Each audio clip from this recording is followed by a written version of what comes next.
Hey there, ladies. Welcome to the podcast. Thank you so much for being here. I am so pumped to have you and really excited to talk about beautiful and productive morning routines. This is one of my favorite things to talk about, which is probably why there are so many episodes on it. If you want to cruise back through, I did not look up the numbers for you, ladies. That would have been convenient. If you search probably in Google, healthy Catholic moms, like morning routine, create a morning you want to wake up for. Those podcasts will just pop up. Then you have to necessarily go back on through. But if you're listening on Apple Podcasts or Spotify or something, you can scroll through. You can see every podcast I've ever recorded here. So I know it takes a second, but you could do that. I know for sure there is one titled exactly that, like create a morning you'll want to wake up for or something. So we talk about morning routines a lot because it's so important. It does set the tone for the day. And so many ladies, this does tie in because this is part of my morning routine. But so many clients or friends or whatever, people just asking advice on how to kind of quote unquote get it all in.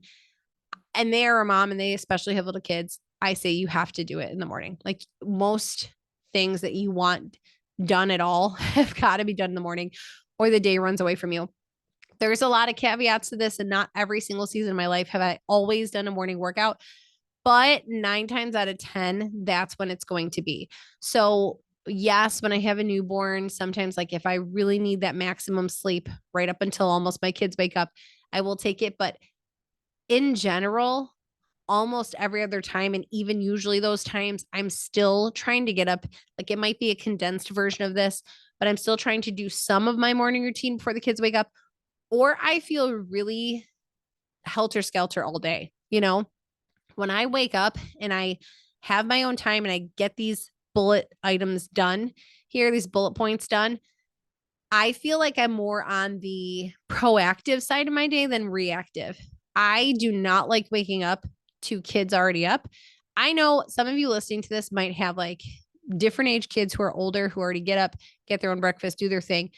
That is a different phase than I'm in. I'm pretty much in the phase of like when people wake up, they need me now, or they're going to come find me, like it would be being greeted by kids.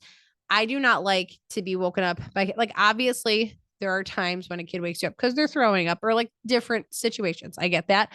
But I'm saying in general, even if it's the weekend, even if it's vacation, like I would rather even be up 20 minutes before them than up at the exact same time as them and get every last minute of sleep. It's just not worth it to me. It really isn't. Everybody's different, but maybe again, you can take and apply some of these things. I'm going to share what I'm currently doing. And then I'm also going to share examples that I did share last year, if you were around last year, but I know there's a lot of new listeners. And even if there's not, I know I completely forget things from year to year. And I'm like, wait, what was that? I reread through these before recording this. It's like, oh, I don't remember it. And I recorded the podcast episode on it. So last year I asked some of you to email me if you felt like sharing your morning routines. So I have a couple different moms morning routines too that now are a year old. So they might have modified theirs too. Like I have modified mine so many times throughout the years of, adding things in, taking things out, different flow, whatever.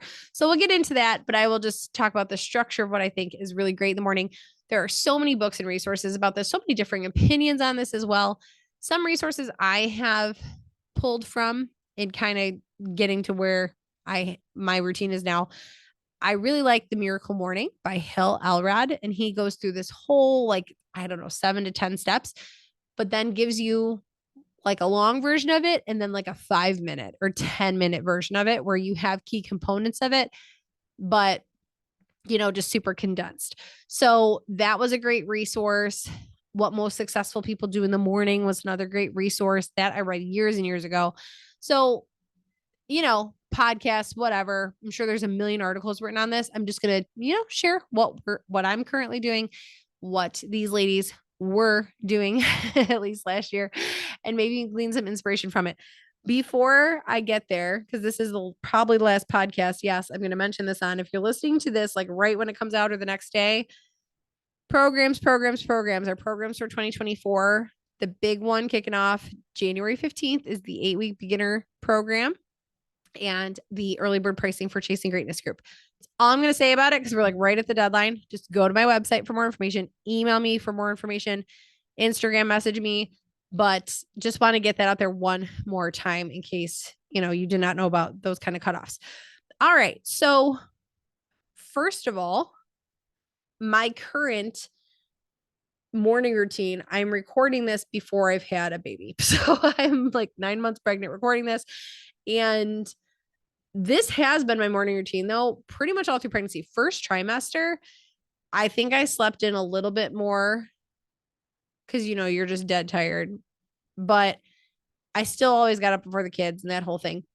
But, second and third, like this whole third, hopefully right to the finish. I'm almost 37 weeks recording this, and I have been doing this routine still solidly for like the last month. Like I was just talking with my husband about how much I cherish this time. And it really is just, I get like excited for it to get up and have this time to myself and to do my little routine and whatnot. So I just want to just claim that I know you're listening to this January 12th and beyond. You might be like, Brittany, are you really doing this with a, couple week old? Maybe. And like I said, I really do still feel better when I'm up before the other kids anyway. So at this time where this comes out, I know I'll be on my own with the 4. And, again, there's some nights you just like don't sleep at all and you're trying to sleep to the last second, but I would bet that I am back on it as much as I can be. I'm sure I'm sharing that with you ladies in my stories and places like that, but it just really does help me feel set up for the day. So this is again, like the in a perfect world, but I can say right now, I've been really on this the last, like, I don't know, maybe solid month where I've gone through seasons of feeling like, oh, it's a chore to get up. Oh, I'm not going to like do today. Oh, I'm going to lay in bed. And like one day out of 5 during the weekdays, I would like lay in bed and flip through Instagram for 30 minutes instead of getting up and doing this stuff. And I can honestly say I have not done that in a very long time because it just feels so good to just get this going. So I just hope that encourages you. So what my current morning routine looks like is right around a 5 a.m. wake up. I'm really trying to prioritize right now getting 7 to 9 hours of sleep, just especially being so close to having a baby. I'm trying to make sure I'm doing that. So if I'm going to bed at like 9:15, I'll set it for 5:15, that kind of thing. I'm trying to really like plan for the 8 hours, because obviously it takes time to fall asleep and whatnot. But it's usually at least 5 to 5:30. Ideally, it's 5 a.m. all the time. It's just if I get to bed early enough, because I like having a full almost 2 hours. Is basically my morning routine is about 2 hours by choice. And like I said, I'll get into it, what the actual bones of it looks like. And I have gone in and out of doing different things like journaling and writing down 5 things I'm grateful for or 3 things I'm grateful for. I don't have those kind of pillars in there right now. It's a little bit more just like loose categories. So the very first thing I do, 5 a.m. or say 5:15, my alarm goes off. I wake up, turn it off because I keep it in a different room. So our bedroom's close to the kitchen. I put it in the kitchen. So I have to get up and go get it. And this has been so huge. I think I just had a big mentality shift lately too, where first trimester, I was snoozing it so much. And then second and third, it was like, nope, just the first time you even get up to turn it off, like just go right to the bathroom, brush your teeth and stuff. Cause as soon as you get moving, it's better. We always think like, oh, those last couple seconds. I know this is a personal decision. Some people are like snooze button for life. I feel better about it. They set their alarm earlier just so they can snooze. I get it. I've been that person. But to me now, I'm like, once I'm up once, I should just do it. So I've been doing that. I get up, I turn my alarm off. I brush my teeth. I don't know how anyone does anything else first. This is also a big differing opinion. And a lot of people know I have to brush my teeth. Then I pour my ice water. Okay. These are all very integral parts. Just so you know, plug for drinking water. I always recommend 80 to 100 ounces a day for most people. And I just use a big old thing. I know I only have to fill twice. I have one bottle that's like 36 ounces. I use if I'm going out of the house because it's not a tumbler. And I like closed cap when I'm going out of the house. If I'm going to be home all day, I'll fill the tumbler, which is, I don't know, 40 ounces. So one of them I shoot the 36. I aim to do 3 of, which is funny because they're very close anyways, but I aim to do 3 of that. I'm happy if I do 2. And then the 40 ounce, I aim to do 2 of. Anyways, I pour my ice water. If it's a laundry day, I do laundry every other day. I will go throw a load of laundry in. So I just get that going right away. So then that is it. That's all I do. Actually, usually I throw on my robe and slippers too. This is part of it. I'm very into right now. You know how we all go through different seasons, and then I just happen to have a microphone. So I share with you what season I'm in. But my current season for the past couple months has been like, how can I make what I'm already doing more beautiful, more enjoyable, more pleasurable, like in the way that I believe God intended, of like, okay, if we have some, comfort things, like why not enhance the senses while we're doing something? If I'm already getting up to pray, like, yes, I could be like a monk and throw myself prostrate on the ground on like a stone floor, but that's not currently my season, apparently. So I'm like, what if I get a cozy blanket and I light a candle and I, make it really delightful and make myself want to wake up for it? So that's where I currently am. So I throw on a robe and slippers and I shuffle on out after I did the things, started the laundry, go shuffle over to the couch, get my blanket, light the candle because it is just so nice. Again, I tend to be the person that rushes through things, like just get to the prayer, just get to this. And it's really nice to take these moments to like slow it down, take the time to make it nicer. So anyways,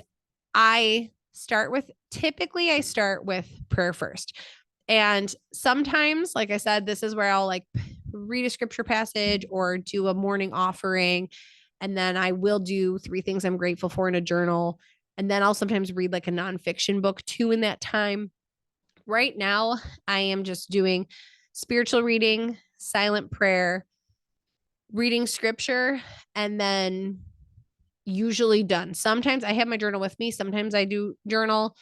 I don't usually right now. I actually haven't been doing the gratitude thing either. Like I just have been doing that as part of my mental prayer of like listing things I'm thankful for, praying for intentions, that kind of stuff. But I've not been in a big writing phase right now. Don't know why. It's just how it is. So I am like 9 times out of 10 doing the prayer part first and just drinking water while I do that. Now, this is just something I'm just highlighting in there because I've gone back and forth, where other times I've like had my coffee, then done my workout. Or if I was super tired, like I wake up and I do my workout right away because then it gives me energy, which sounds silly, but to sit for prayer. Cause there's times I'm like, I know if I sit down right now, I'm just going to fall asleep. So I will flip flop the two. Right now, it's been a big pattern of just the prayer part first, no coffee. And then from there, going on to working out, and 20 to 30 minutes, I'm doing my workout.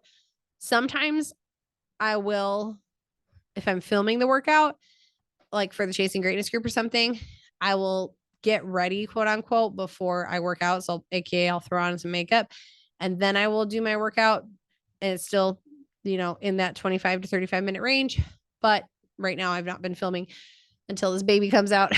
So because I'm modifying so much my workouts. So I just get to my own workout. Okay. And then I get showered and dressed for the day. And this has been a big focus of mine lately. I've talked about on some recent episodes if you've been around for all of them, but like actually dressing for the day, dressing in something nicer than, just leggings or just sweatpants or whatever. So getting like really actually in like clothes where if I had to go out, I would not be ashamed and throwing on some makeup and even doing my hair most days. This is, newer as in the last couple months. Probably just not summer. Because summer, I just don't care. I'm like outside and like, I'm just going to be good and sweaty and disgusting all day. And then I'll shower at the end of the day. So kind of change of season, was like, all right, let's kind of up level this. So I have, and it's really helped.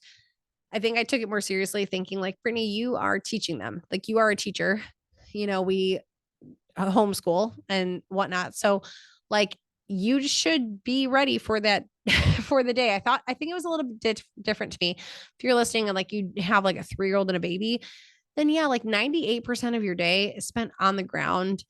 And it makes sense to be, in leggings and maybe not even shower yet because you're going to be spit up on a bunch and all that. And I still will have like a 2-year-old and a baby. So it's not to say I don't resonate with that. I still wear clothes, obviously, that I am down to get on the floor with and whatever, because that is still our entire day. But my mentality is just more like, I need to feel more put together, be more put together for my kids. So they like, just know like, all right, mom's on it. Mom's not like slumming it today. That's even just a funny mental thing. Like I won't wear my slippers right now during the day. That's like a luxury for this morning time. I get to like pad around in my robe and slippers. Then once I work out, like that's done, that goes away. And that's not coming back till I get to check out for the night. And like after dinner, I'll slip the slippers on, or sometimes before dinner. But it's kind of a mental thing for me. I mean, and this is a lot of you listening, a lot of our different roles are all home based. If you are homeschooling, or if you're working from home, or whatever, all the different things, I need some kind of environmental and physical changes to like if I wear a hoodie and my slippers, like it's off for the day. That is, I'm going to be bumming around, moving slowly, feeling lethargic.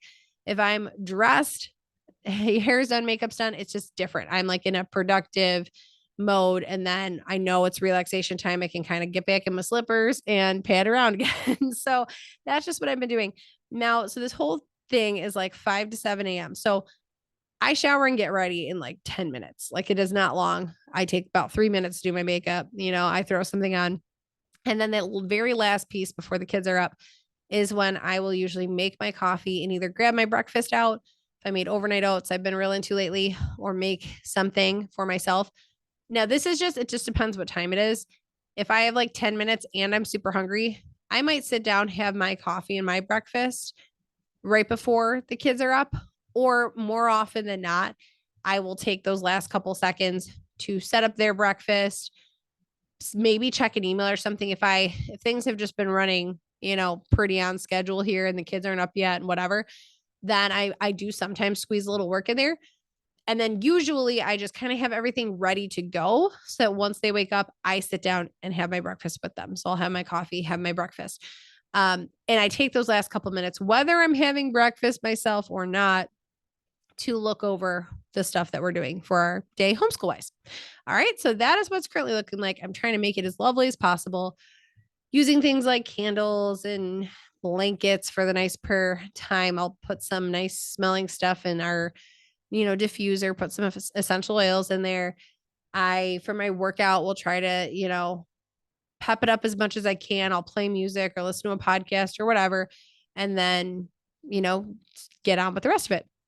Now, I will share with you some examples from our ladies from last year. Let me see, because I took a picture of it. All right. So these were so great.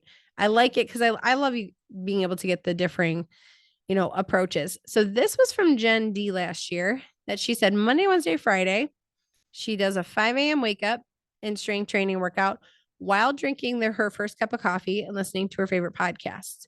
See, already getting different ideas, because I know some people are like, I have to have caffeine to work out. And I usually am like that. I don't know why this has not been, I've been off that for a while. Then she makes the kids lunches. So obviously, again, different, you're getting a different approach here because she has to make lunches every day. Make my kids lunches, finished getting ready. And she put in parentheses, I shower the night before. Makes her breakfast, and ideally breakfast for the kids before everyone wakes up around 7. Then school routine, and totally focus on getting the kids ready for school. So this is a great example of, she and I actually both have the exact same like time slot there, 5 a.m. to 7 a.m. But she has a couple different tasks in there, and then starts the whole school prep and rush off to school. So she's got to be ready each day. Tuesday and Thursday, same thing with the 5 a.m. wake up. Then she meal preps while drinking coffee and listening to a podcast. I love this. I love this for those of you too who don't work out Monday through Friday, who maybe do like Monday, Wednesday, Friday, and maybe just 3 days, or also do some weekend days. And I know some of you really like that idea of like, okay, I can get down with the mornings, but I want like 2 mornings to sleep in. You could even, pick and choose some of this. Like you could do her Monday, Wednesday, Friday, but then sleep in Tuesday, Thursday if you wanted to. Whereas she uses this for meal prep time. I think that's super smart. And then it's kind of nice that, like, okay, when I wake up, I can just have like a calm, quiet morning and listen to, again, have that quiet time, listen to your own podcast and get something done still. It's awesome. Also doing the Catechism of Eager podcast. Again, this was her last year, so she's probably done it by now. So we'll sit down and listen to that. I'll prep or make dinner for that day, chop and refill veggie and fruit containers for lunches, snacks, etc., and make the kids' lunches. I also get ready for the day as well, make my own breakfast before the kids wake up. And then she says, it's always changing, but being productive between 5 to 7 a.m. has been a life changer for me, and I look forward to that quiet time. I'm also always drinking my coffee and listening to something enjoyable while being productive, so it doesn't feel like a chore/work. Morning food prep frees up so much time during my day to do other things and relax during nap time if I want to. I love that. Sorry, I'm recording this and my husband's upstairs with the kids and he just texted me asking if I'm ready for the rosary. I will be ready soon. Um, make sure I wrap it up. I love that she just mentioned like to give her freed up nap time because we don't have to be being productive all the time, right? The idea is like not fill every hour or every second with an activity. It's like go get your stuff done so then you can have more pockets of relaxation in the day. I love that. Food prep is something we do a ton of to stay healthy and to make sure we're all eating well. They're a family of 6. So adding it to the morning helps a lot since it can be time consuming. I love that because I do think too, like, I'm definitely getting into that boat of the prep does not go as far, like it takes a lot longer. So if you think, oh, I'll cut up all the fruits and veggies Sunday, like, nope, you definitely have to do it again multiple times during the week. And I know a lot of you are already there just by, kid them out and that kind of thing. So I love that. Thank you so much, Jen. Again, if you're listening for sharing that, I'm going to text my husband back quick as the professional I am to tell him, yes, I'll be good. And he gave me a half-hour heads up. So yes, for sure. Yep. That's great. Okay. Real life here, guys. So see, working from home, you're like, oh, yep. Just tell me I'll come up. Okay. Next up is, I have 2 more examples for you. Maria. What I have found Maria and Megan. Okay. What I found about myself is I must get up when I wake up in the morning to be my best, be it 4 a.m. or 8 a.m. So like got to physically get up. I make a cup of coffee, take 5 to 10 minutes to reflect and pray. I wish I had a go-to devotional. I know somewhere in my house are the ones I read for years. I will definitely find them as I organize and declutter. Again, this was last year, so now she's probably in a totally different groove and has her devotionals going. As everyone else has to do, I take care of loved ones. Mine just include a husband and a dog physically in my house. So she is in an empty nesting phase. So this might be great for some of you who are listening to this, who are empty nesters too, thinking like, oh, it is still important for me to get up and have this time and whatever, even though I might not have to hustle it all in before the kids wake up. Well, I am eternally grateful for both. It's my dog that keeps me sane.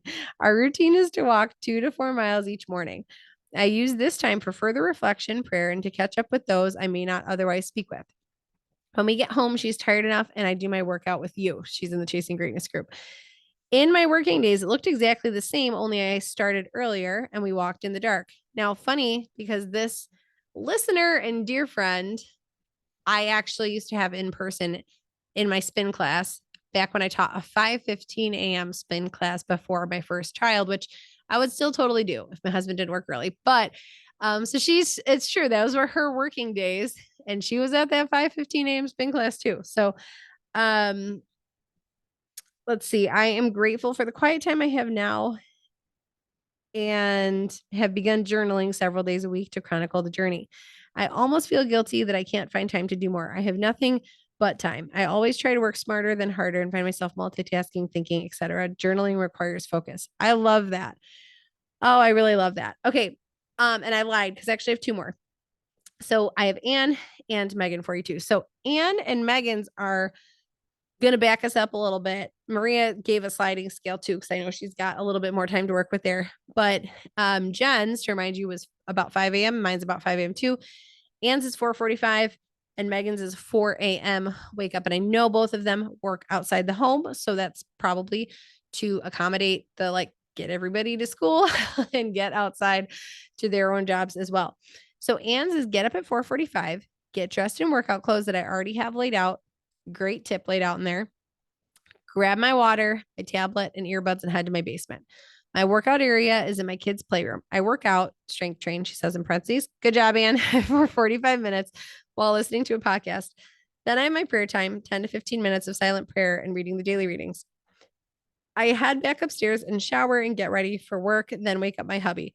We make the bed together, then he showers and I have my breakfast, which is a fast bowl of oatmeal with protein powder and zucchini now, thanks to your idea on this. I love it. You got to balance out the macros.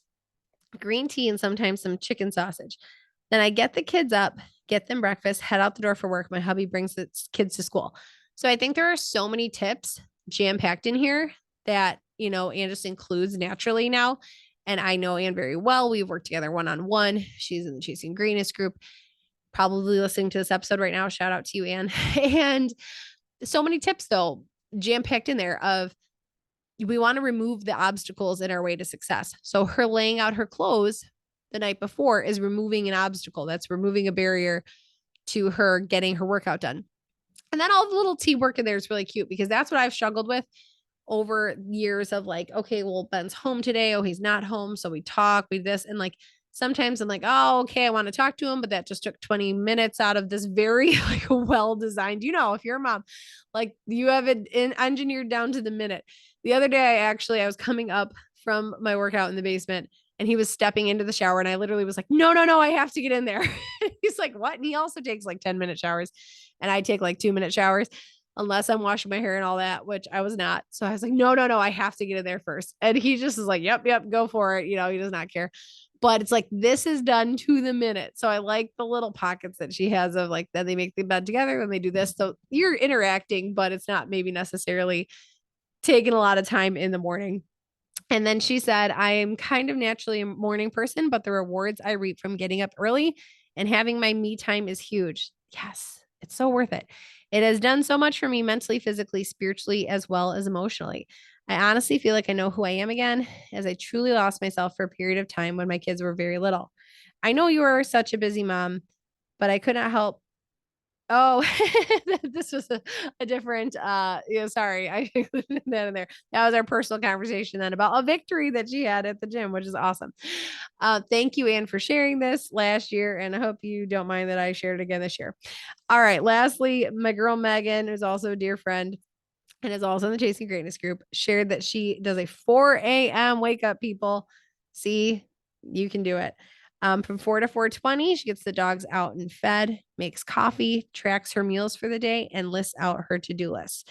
I know for a fact she is super organized, super on the ball. I am a huge fan of to-do lists and like getting either the night before or morning of it out on paper and out of your head what you need to do for the day. So I love that. I sometimes do that at the end of my prayer time, and I didn't mention that, but I love that she does that. 4:20 to 4:30, she reads Bible verses. She's reading the Bible cover to cover at this time and does prayer. 4:30 to 4:50, she reads nonfiction while drinking coffee. 4:50 to 5:45, she works out and walks the dogs. 5:45 to 6:10, she lays out backpacks, packs lunches, lays out coats, boots, etc. And then 6:10 to 7:10 is get herself and kids ready and out the door. So very streamlined. That whole thing was 4 to 7:10, but that included getting the kids up and getting out the door. But what you will probably notice in all of these routines are the staples of prayer and workout. And that is really, I think there's so many other things that can come and go. And for me personally, came and went in my morning routine, like writing down what you're grateful for. It is great to start the day with gratitude, whether you're writing it down or thinking it. It is a great habit to do. But that, like I said, I'm not always writing it down. I do think I'm always doing it mentally anyways, but that maybe not very specific steps of this, outside time is a huge one for me, but it's hard in the darker hours to get out there in the morning before the kids are up. Sometimes that just doesn't happen till they're up and the sun's up and whatnot. So other like things that I even would consider pillars have come and gone, but prayer and moving your body are just like two absolute non-negotiables, in my opinion, for starting your day. And you saw that in every single person's example. Now, also you heard from their tones and their explanations how much they enjoy it at this point. Like you really might not at the beginning. And I have gone through seasons too, where I've been off my game with it, need to get back into it. And like I said, I've hit snooze or opted out. But once you're really in a groove of it, you do start to crave it. It's like with nutrition, how your cravings change, your tastes change. Like I truly am like, oh man, I'm like bummed out if I accidentally oversleep and I don't get that quiet. I mean, it's true. As a mom, there's so much like there's only so much quiet time, which you really have to get up early for or stay up late for. And I've said a lot before about how I feel that most successful people that I know or learn from, read about, listen to, etc., are doing it this way, are more the early bird. And I know that you might be hearing this and be like, no, I can do the same thing at night, but usually if we're staying up late to get that time, I get it. I do this too. Like, I want the quiet house. I'm just going to stay up late. I'm up watching Hallmark movies and usually snacking and scrolling and probably on Amazon Prime. Like, I'm not up doing reading scripture and journaling and that kind of thing. So there is just, kind of like the stereotype that if you're up later, it's more tempting to kind of go more to vices or things that could be vices. Whereas in the morning, it tends to be things that are better for us. So many quotes and things to back that up. I think it was Ben Franklin, the early to bed, early to rise makes a man healthy, wealthy, and wise. Tons of scripture verses about it. I've cited all of them in past episodes. So, I think there's a balance. There are times that I stay up late and, do it for good reason and date nights and things like that. But in general, if you just kind of try to get in a groove of whatever this looks like for you, you can scale it to whatever time.